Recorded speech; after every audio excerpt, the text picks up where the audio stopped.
Welcome back to the Word Podcast. I'm Julian Spivey, the editor and writer of the Word Webzine. You can find us online at thewordwebzine.weebly.com and on social media on Facebook and Twitter at the Word Webzine.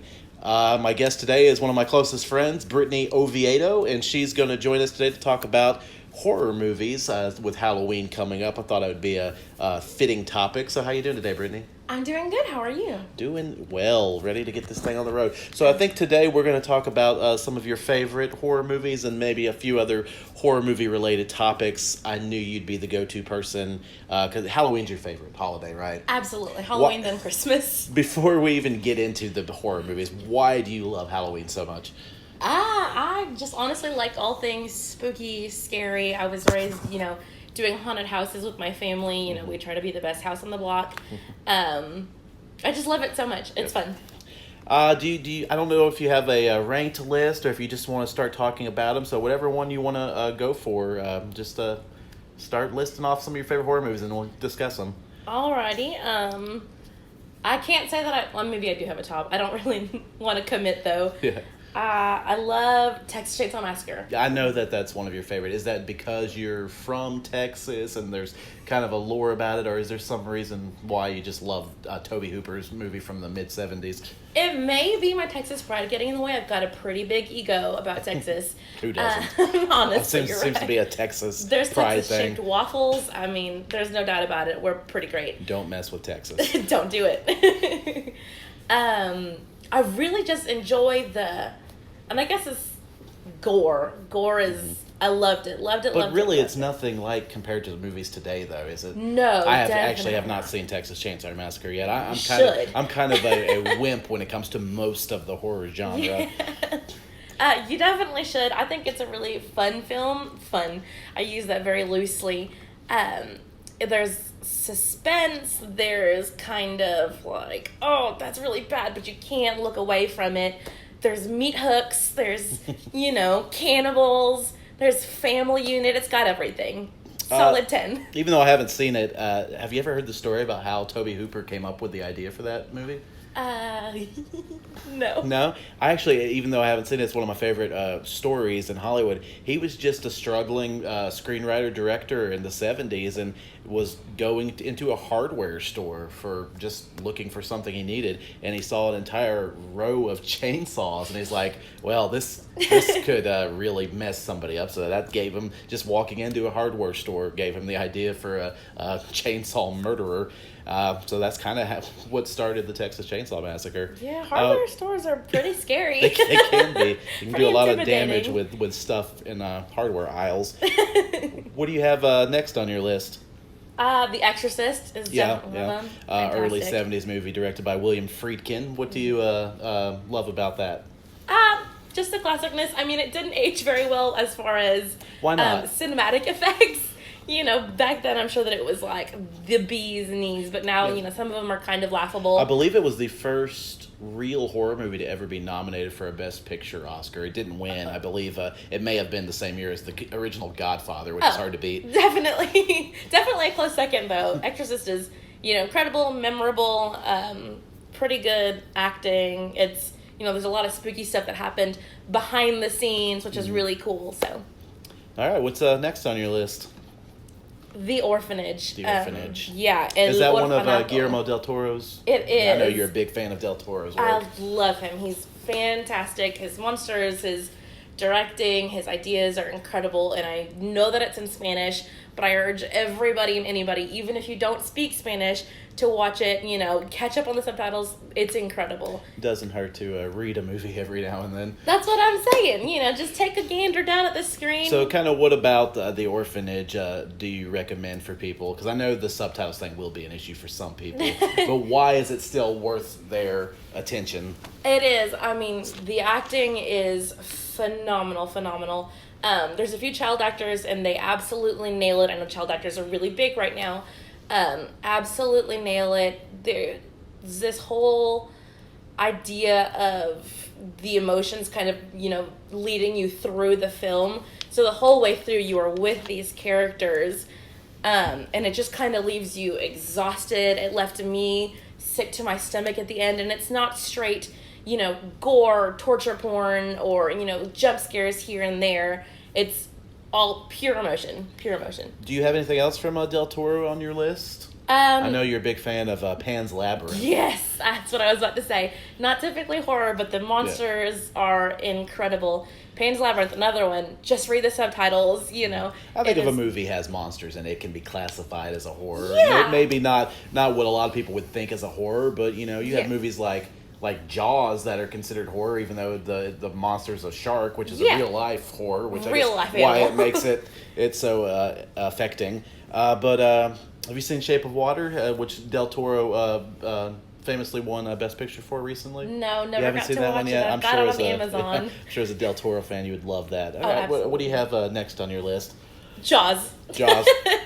Jaws was Steven Spielberg's first blockbuster hit, really the movie that coined the term blockbuster movie in 1975.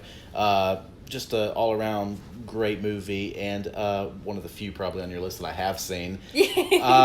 What do you have to say about how great it is? Is it so scary because this is one of those things that could actually happen to somebody? I guess being killed by a chainsaw and eaten by a family of cannibals could actually happen too. Definitely. But it's a lot less likely than a great white taken out. I don't know. Honestly, I feel like the chances of being eaten by a cannibal might be higher than a great white being shark. eaten by a giant great especially white in shark. some parts of the world, the percentages may be higher than that.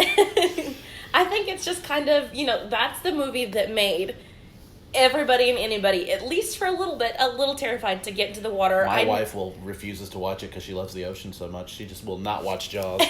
Somebody, I'm from about 20 minutes from South Padre Island, so we were at the beach all the time, and my mother never went into the water, just stood on the beach and basically cooked because she refused to step foot into the water. And it's because she was terrified by Jaws. I, still get a little scared when I'm in the pool, and I know how irrational that is. But a lot of kids grew up with that fear. There's a big giant shark. He's going to eat me. Logic goes out the window. I love how sometimes a horror movie can be so realistic that it will completely scare people off from doing certain things. Like you said, your mom wouldn't go in the ocean. One of my favorite horror movies is Alfred Hitchcock's Psycho from 1960. Taking a shower. It scared people off from taking a shower. And I'm still scared of taking a shower. Father wrote Alfred Hitchcock a note or sent him a telegraph back in the day about how his daughter saw the movie and refused to take a shower. She probably smelled. Hitchcock famously sent him back a reply that said, "Well, take her to the laundromat," which is always one of my favorite cinema stories as well. Do you have anything else to add about Jaws, or you want to go on to your next film? That's pretty incredible, as far as score. Great one of the acting, most too. Better acting scores than you'd see, I think, in most horror movies with Richard Dreyfuss and Roy Scheider, and one of the all-time greatest scenes in a horror movie or just general Robert Shaw's epic speech about the USS Indianapolis. Just really, that's based on a true story of something that happened in World War II, so it's just horrifying. That story alone would make for a great movie on its own. Mm-hmm, mm-hmm. And for those of you wondering, the dogs do die. He does not spare anybody. Wives, babies, dogs, you name it, it's gone. The dog, people could watch a movie where thousands of humans die, but one dog dying will completely turn them off. It wrecked me. If that bothers you, and you haven't seen Jaws, you may want to skip that. Just close your eyes. What do you have next on your list? Sorry. Get Out, a modern film. Which, unfortunately, I bought it recently, actually probably over a year ago, and I still have not seen it. Watch it. But it's a movie that a lot of people said was the best of the year it came out, and I think it actually lost to Guillermo del Toro's Shape of Water. So it actually had two somewhat horror movies in the Best Picture race that year. Jordan Peele's cinematic debut as a director. Incredible. Which is shocking because I loved him on Key and Peele. He is one of the funniest guys on the planet, and he comes out with this great horror movie that has cultural and race issues. Why did you like it so much? It just kind of spoke on, everything it needed to speak on. You've got this African-American man and this white girl, and he's kind of like, oh, we're going to meet your parents. Have you told them I'm black yet? Which is a huge deal, because when I was dating, Casey, my first boyfriend, I was like, have you told them that I'm not white? And let the people know a little bit about your background, because you can't tell based on the voice all the time. Thank you. I'm Native American Spanish, so I'm pretty brown. Obviously, I'm a little bit more privileged because I've got lighter skin. than most. So, but you can definitely tell. You get looks. You get, oh, you're pretty well spoken. So thanks for that. But yeah, it's a good film. At the end, there's a, I guess, kind of twist ending, ginormous twist ending. And there's this moment where, you think he's going to be saved, and you see a cop car pull up, and every single person in the audience, their jaws dropped, and you heard a big collective, oh no. Yeah. Because you knew it was about to happen. Not going to spoil it for you. It's incredible. You should absolutely watch it. Acting is phenomenal. Really made you hate, these characters. I enjoyed it. Absolutely. Yeah, and I believe Daniel Kaluuya was nominated for an Oscar for that. And it's just got a great supporting cast with Allison Williams and That's Bradley right. Whitford and Catherine Hate Keener. Allison Williams. And Laurel Howery as well. He directed another horror movie that came out earlier this year, Us. You have seen that one, right? Yes, What do you have to say about that one?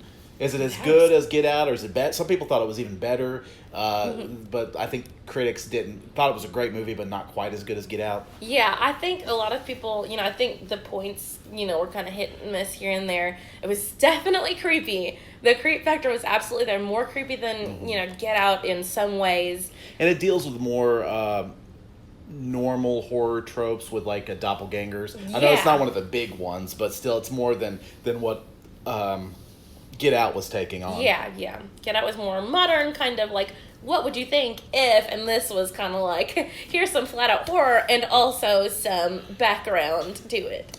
It looks like that's the kind of thing Jordan Peele's going to want to do with his career, which is interesting. I'd like to see him. It's great, but as good as he is as a comedian, it'd be nice to see him kind of do something with that as well. But I haven't seen him. There are some sort of comedic aspects to both Get Out and Definitely. Us, right? Yeah. Oh my gosh, I laughed so hard, and it was such a nice relief.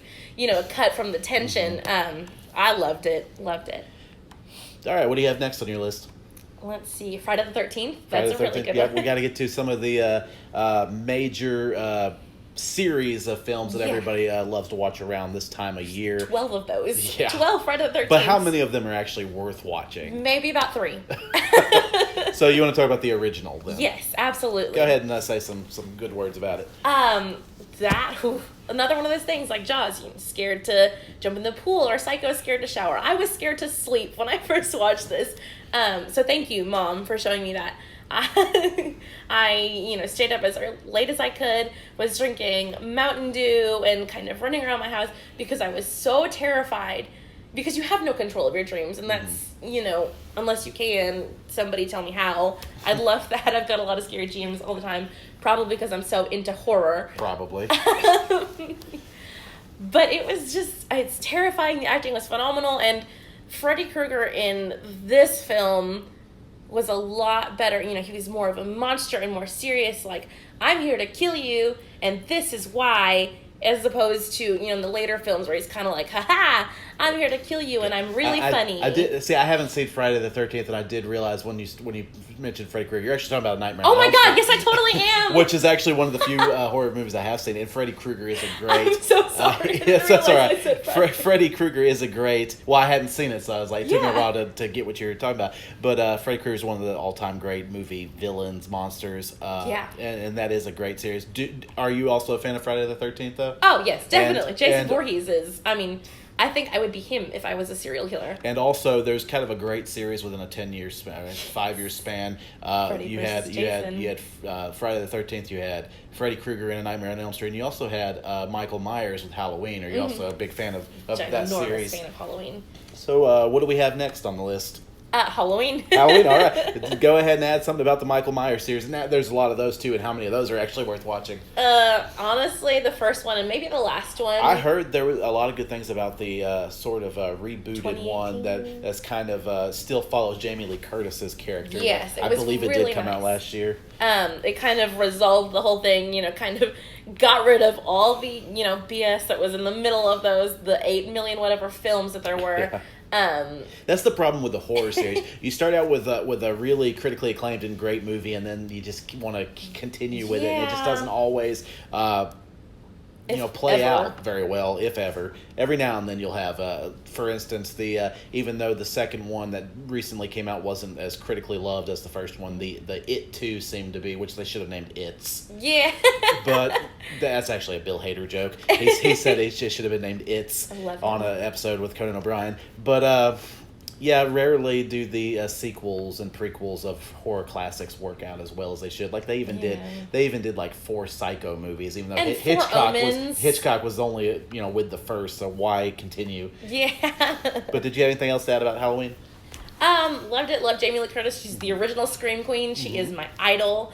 Some would say Linda Blair's the original Scream Queen from The Exorcist, but I think I don't think that was a term yet. So I think Jamie Lee Curtis's character in Halloween basically created that term. Definitely, and if you haven't seen Scream Queens, which she's in, it was canceled, but it's by Ryan Murphy. It is so funny. I thought it was horrible, personally. Oh my gosh. Ryan Murphy's the kind of guy that he can do some great stuff, and he can do some really just annoying stuff. I know that's probably for a different podcast one day, but yeah, I didn't find Scream Queens. Yeah, we may have to fight over. Who knew we'd fight over Scream Queens in this podcast? Love that show. But what do you have next on your list? Let's see. Oh, The Ring. The Ring is really which good was originally a Japanese movie that Gore Verbinski remade into an American hit, I believe in the early 2000s. Yeah, 2002, I believe. What do you have to say about The Ring? It was terrifying. It was, oh my goodness. That is one that my wife saw with a bunch of friends in high school, and she was she's terrified of it too. I definitely regret watching. I mean, don't regret it, but watching it so young.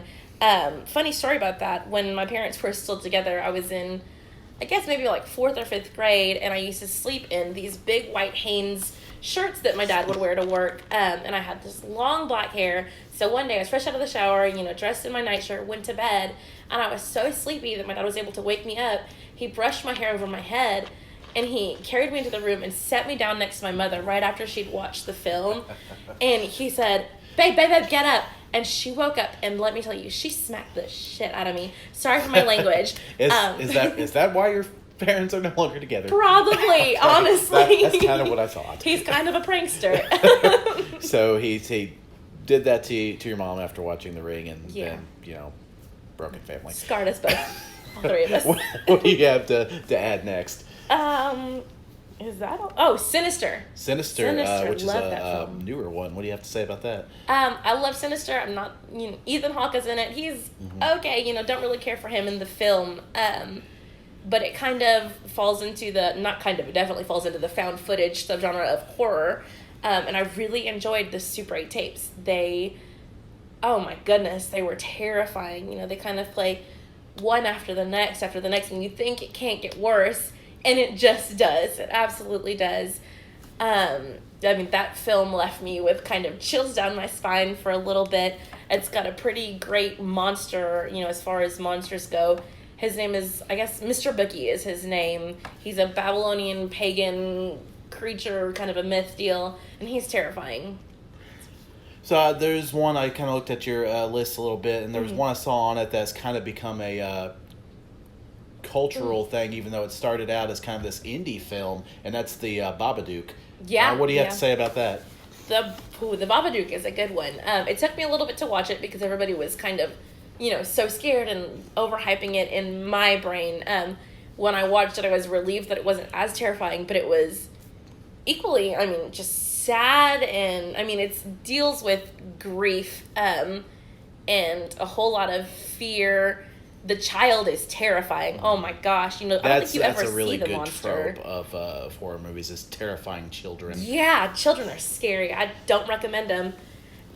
Let me throw some. Do you have anything else to add, or should I just throw some movies at you and see what you think about? Throw movies if you haven't seen them, you can just tell me that you haven't seen them. We can go on. Have you ever watched any of the old black and white horror films like Frankenstein, Wolfman, stuff like that? Saw Frankenstein. What do you think about the old school, where it was just kind of starting out with the horror genre?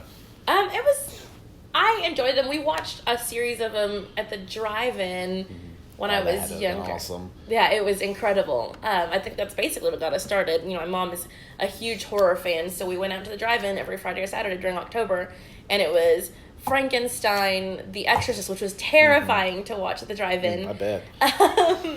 Gosh, I can't remember what else. The Blob.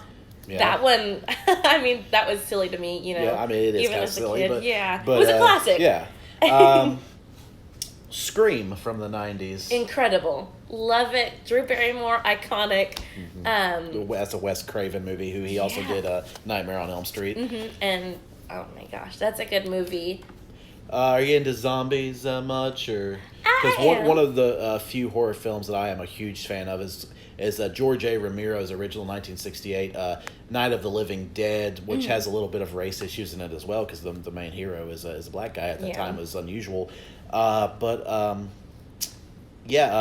That basically created the whole zombie fascination that still exists today, especially with stuff like The Walking Dead. So that's one that I highly recommend for people. Let's see what else that's great. Oh, yeah, your favorite. I see over on your bookshelf you have Stephen King's It. Yeah. What is your favorite horror movie based on a Stephen King piece of work? Because there's a ton of them. You have Cujo, you have Carrie, which was a huge one. You have The Shining, which some people consider to be the greatest horror film of all time. Of course, you have the two It movies. Yeah. Oh gosh, Carrie is really good because I relate with her. Not that I had a sheltered childhood, ever, but I'm definitely vengeful. And I think she's relatable in that way. Like, good for her. Kill them all. That sounds a little scary. Carrie's really great. Stephen King's, I love, all the adaptations. Bill Skarsgård is incredible as Pennywise. He's kind of, he's cunning. He's great. And you can see that he's playing, that he knows every single thing about this universe. And he knows what makes you tick. Whereas Tim Curry is kind of like, I'm human. I'm definitely a clown. But I'm also going to kill you. And he's scary in that way, too. So respect to both of them. And there's a film that's celebrating 20 years this year that was huge at the time for basically kind of this found footage stuff. And that was the Blair Witch Project. What do you have to say about that one? That was scary. I remember watching that on a very, very rainy, stormy Friday. Found footage is terrifying to me. It's such a because creepy idea. They set it up as based on a This true is a true story, story. even though Oh probably not, or at least most of it isn't. Yeah, and it's in the woods. You're kind of like, what is lurking out there, really? That movie is it's scary. The acting seems real. The ending, horrifying. That one was scary. All right, I think we've pretty much finished your list, but I do have a few questions before we stop the show today. Why do you think that people love to be scared so much? Why does somebody go to a movie theater or, curl up on their couch and turn on a horror film with the intent of being scared? Because I can kind of understand why people want to laugh, why they want to be, humored. I can understand why people want to be thrilled and stuff like that, but just the idea of being scared just doesn't seem comforting to me. So why do you think, but it's maybe the most popular movie genre of the last 40 years. So why do you think people love it so much? I couldn't tell you for certain, as somebody who does curl up and watch scary movies by myself. Casey will come home and I've just finished watching, Texas Chainsaw Massacre, and he's like, why are you doing that here alone in the house? And I saw this really funny meme kind of. It says, if you ever feel, sad and lonely, turn off the lights and watch a scary movie. You won't feel so alone anymore. Yeah. So maybe that's what it is. A need for not being lonesome. There's a very likely chance that we've already talked about this, but who is your all-time favorite horror movie villain or monster? Ooh. Or one of each. It doesn't. One could be a monster, and another can be a villain. Like I wouldn't consider Leatherface to really be a monster. Yeah. Or somebody we haven't talked about yet. Hannibal Lecter would be a horror movie villain, great. but not a monster. Yeah. Monsters. As far as monsters go, either the shark off of Jaws or one of Guillermo del Toro's creations, any one of them, from Scary Stories to Tell in the Dark, or the Eyeless Man in Pan's Labyrinth. Those all stuck with me. As far as villains go, I relate the most to Jason Voorhees, so I'm going to say him. Why do you relate the most to Jason Voorhees? He's an animal lover. He's an animal lover, and he's vengeful. Like I said earlier, I am a vengeful person. I want to, and it's not a good thing to be. I want to punish those, who do wrong and who do wrong to me and my, friends, family. I'm just one of those people. Passionate is a good way to describe it. Do you have a favorite horror movie death scene? Meat hooks in Texas Chainsaw Massacre. The meat hooks are so good. I absolutely loved that. I know that it's hard for me to pick a list because I don't watch nearly as many, but one of the all-time great just cinema scenes is the shower scene in Psycho that Alfred Hitchcock set up with so many cuts. And it's just unbelievable. They actually made an entire documentary recently based on that scene alone. Yeah, because there was just so much that he did that was revolutionary in that scene. Now, different from a death scene, though it doesn't necessarily have to be, do you have a favorite horror movie scene in general? A favorite scene in general? Oh, goodness. That might be... If you've seen The Orphanage, her finally opening up the basement door and walking down the stairs. It's in the last few minutes. That scene has stuck with me forever. I'm getting, chills just thinking about it. That's a great scene. All right. 2 more questions. What is the most underrated horror film, in your opinion? Underrated. Ooh. Can I say The Orphanage again? Yeah, I mean... Nobody's watched it. It's in Spanish, so not a lot of people You keep watching it. have It's not a watched movie it. that you hear a lot of people talk about, probably because it is a foreign film, air quotes, directed by Guillermo del Toro. So I think we've talked enough about that. But yeah, I mean, definitely. That seems to be one that's very highly on your list, so people should check that out. Yes. Is it on streaming anywhere, do you know of? Yes, it's on Amazon and Hulu, I believe. Okay, so people have multiple opportunities to watch The Orphanage. Definitely. And what is a horror movie that you think is the most overrated, that just seems to be beloved by the majority of people, that you just don't really get into or care that much for? Saw. You don't care for the Saw movies? Are you not much into what they call torture porn? Those are the words that I was going to use. Movies that they seem to make just to excite people who get off on watching basically torture. Yeah. Is that pretty much the main reason why you don't get into that series? Basically, it just drags along. I mean, the main character, he just talks and talks and talks, and it drags you through the whole movie. I mean, sure, there's some good scenes, the key in the stomach, and cutting off legs and stuff, but that's basically it. There's not a whole lot of high points to that, so I just don't, get on with it very well. Once again, I want to thank Brittany Oviedo for joining us today to talk about her favorite horror movies. She gave you a lot of options to check up on if you haven't watched them yet, especially The Orphanage. Yeah. Again, you can check us out on social media at The Word Webzine on both Facebook and Twitter. You can look up the website where we write articles about entertainment-related topics, thewordwebzine.weebly.com, and you can find this podcast on most locations where you find podcasts, including iTunes, Apple, Anchor, which is how we upload it, and Spotify, as well as others. So thank you for joining us today. Y'all have a good one.